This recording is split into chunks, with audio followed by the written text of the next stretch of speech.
এ জাতির হাতে যতদিন ছিল তরবারি, এ জাতির হাতে যতদিন ছিল কোরআন, গোটা পৃথিবী তার পায়ের উপরে চুমা খেয়েছে।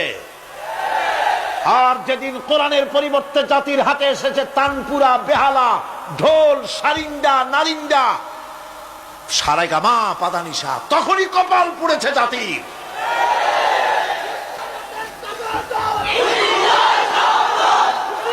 আজ আমাদের দেশে স্বাধীনতার রজত জয়ন্তী উদযাপন হয়েছে, শুধু গান আর গান, নাচ আর নাচ। সরকারের কোটি কোটি টাকা খরচ হয়েছে। স্বাধীনতার জন্য তো উৎসব করবই। স্বাধীনতা থাকলে আমরা থাকবো, স্বাধীনতা না থাকলে আমরা গোলাম হয়ে যাব, ঠিক কিনা? কিন্তু আমার পদ্ধতি আলাদা, আমার ইসলামের পদ্ধতি আলাদা। আমরা হিন্দুর মতো, খ্রিস্টানের মতো নাচতে পারি না, গাইতে পারি না, ঢোল বাজাতে পারি না। বিজয় এলে কি করবেন আল্লাহ শিখাই দিয়েছেন। কে শিখিয়েছে?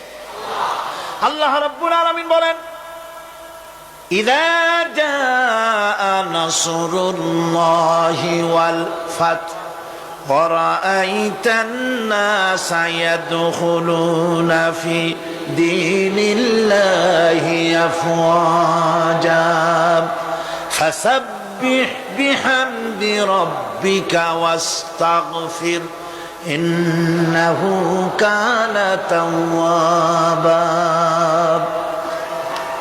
আল্লাহর পক্ষ থেকে যখন বিজয় আসবে, ও নবী, বিজয় যখন আসবে আল্লাহর পক্ষ থেকে, তখন আপনি দেখতে পাবেন আল্লাহর পক্ষ থেকে মদদ, বিজয় যখন আসবে, দলে দলে লোক ইসলামের মধ্যে প্রবেশ করবে। এই বিজয় দেখে আপনি কি করবেন?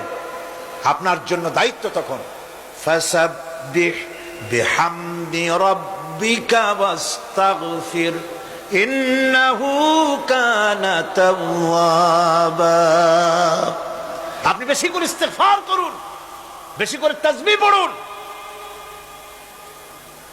রাসূল করিম সাল্লাল্লাহু আলাইহি ওয়াসাল্লাম এই সূরা নাজিল হওয়ার পর, ইসলামের চূড়ান্ত বিজয়ের মুহূর্তে এই সূরা যখন নাজিল হলো, রাসূল করিম সাল্লাল্লাহু আলাইহি ওয়াসাল্লাম হাদিস শরীফে এসেছে, সারাক্ষণ বেশিরভাগ পড়তেন সুবহানাকা আল্লাহুম্মা ওয়া বিহামদিকা নাস্তাগফিরুকা ওয়া নাতুবু ইলাইক।